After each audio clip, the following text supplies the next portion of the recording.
Hello everyone. तो finally NEET 2026 खत्म हो गया और ये जो एक प्रिपरेशन का फेज होता है वो ईयर बाय ईयर चलता रहता है। अब समय आ गया है डिसीजन लेने का कि हम आगे क्या करने वाले हैं। कुछ लोगों का फर्स्ट अटेम्प्ट था तो कुछ लोगों का फोर्थ अटेम्प्ट था। तो यहाँ पर डिसीजन लेना बहुत ज़रूरी हो जाता है कि हम आगे करने क्या वाले हैं, क्योंकि पेपर लीक होना और डिस्ट्रैक्ट होना और कभी कभी हेल्थ इशू आना नॉर्मल होता है प्रिपरेशन के फेज में। तो यहाँ पर जो एक सबसे इम्पॉर्टेंट चीज़ और सबसे बेस्ट सोल्यूशन जो निकलता है उनके लिए, जो ड्रॉपर्स हैं जिनका थर्ड फोर्थ अटेम्प्ट हो चुका है फिर भी MBBS की सीट नहीं मिली, वो उसके लिए स्ट्रगल कर रहे हैं, तो उनके लिए बेस्ट चीज़ होती है पार्शियल ड्रॉप। लेकिन अगर हम सही तरीके से पार्शियल ड्रॉप नहीं करते हैं देन कोई भी बेनिफिट नहीं होने वाला है। एंड ना तो आप कोर्स सही से कर पाएंगे और ना ही आप दोबारा नीट निकाल पाएंगे। तो इसके लिए हमें क्या करना होता है कि पार्शियल ड्रॉप लेते हैं बहुत सारे बच्चे। मतलब कि मैं भी अपने कई दोस्तों से बात कर रहा था, तो जो पर्टिकुलरली जिनका कोई कोर्स नहीं चल रहा होता है, कुछ लोग होते हैं जिनका अल्टरनेटिव BSc चल रहा होता है, तो उनकी बात अलग है, वो अलग से सोचते हैं, उनकी मेंटेलिटी अलग होती है। लेकिन जिनका 4 साल खराब हुआ है, अभी तक सिलेक्शन नहीं हुआ है, उनके लिए क्या है कि पार्शियल ड्रॉप लेना बहुत जरूरी हो जाता है, क्योंकि कोई सिक्योरिटी नहीं है एंड कोई कंफर्मेशन नहीं है कि अगले साल आपका नीट में हो ही जाएगा। कुछ भी हो सकता है, कितनी भी आप मेहनत करें हो सकता है तभी सिलेक्शन ना हो। हाँ, लेकिन आप मेहनत अगर ज़्यादा करते हैं देन पॉसिबिलिटीज बढ़ जाती हैं, फिर भी सिक्योरिटी तो नहीं है। इसीलिए बच्चे क्या करते हैं, पार्शियल ड्रॉप करते हैं।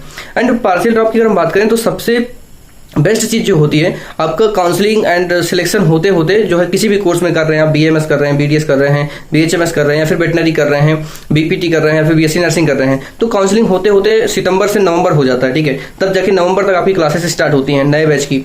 तो यहाँ पर आपको क्या करना रहता है कि सितंबर से नवंबर तक अभी से जल्दी अभी से स्टडी स्टार्ट कर दो, सही से पढ़ाई स्टार्ट कर दो, मोमेंटम अपना अच्छे से बना लो, ताकि सितंबर से नवंबर तक आपका सब कुछ कवर हो जाए। रिवीजन के टाइम पर आप, मतलब उस टाइम तक आप रिवीजन करने के जो है फॉर्म में आ जाए, मतलब कि उस टाइम सिर्फ आपको रिवीजन करना रहे, ताकि जब आप कोई भी कोर्स ज्वाइन करें देन वहाँ पे आप क्वेश्चन प्रैक्टिस एंड रिवीजन ज़्यादा से ज़्यादा कर पाएं। लेकिन अगर आप ऐसा सोचते हैं कि अभी हम थोड़ा सा टाइम एंजॉय कर लेंगे और ज़्यादा, फिर जाके कोर्स के साथ साथ कोर्स को कम पढ़ूंगा, फिर अपने नीट को ज़्यादा पढ़ूंगा, तो भाई ये सब दोनों तरफ आप घाटे में जाएंगे। अभी क्या करना है, आपको इतनी स्पीड रखनी है, इतना मेहनत करना है कि सितंबर से नवंबर तक ज़्यादा से ज़्यादा सिलेबस कवर कर लेना है, ताकि जो है कोर्स में आपको जो है कि कम टाइम देना पड़े, सब कुछ आपका कवर रहे। एंड ताकि आप कोर्स को भी मैनेज कर पाएं, नीट को भी मैनेज कर पाएं, ताकि उस समय आप सिर्फ टेस्ट सीरीज ज्वाइन कर रहे हैं, टेस्ट सीरीज दे रहे हैं और रिवीजन कर रहे हैं, मिस्टेक्स एनालिसिस कर रहे हैं, तब जाके आप पार्शियल ड्रॉप में आप अच्छा कॉलेज कर सकते हैं। एंड अगर उसके बाद भी नहीं होता देन आपको क्विट कर देना है, जो आप कोर्स कर रहे हैं उसी को आपको कंटिन्यू करना है। एक बात और है, कुछ स्टेट्स में, कुछ कॉलेजेस में क्या होता है कि जब आप पार्शियल ड्रॉप कर रहे होते हैं, मतलब कि आपको मान लो अगर आप BSc नर्सिंग कर रहे हैं या फिर BAMS कर रहे हैं, तो जब आप कोर्स छोड़ेंगे देन कुछ बॉन्ड फीस जमा करनी होती है। मतलब कि अगर आप सीट छोड़ रहे हैं उसके लिए फीस जमा करनी होती है। तो अगर बच्चे का MBBS में हुआ है देन वो उतनी फीस जमा कर लेता है, तो उसमें कोई इशू नहीं आता। लेकिन अगर कुछ लोगों को पता नहीं होता तो मैं सोचा बता दूं आपको।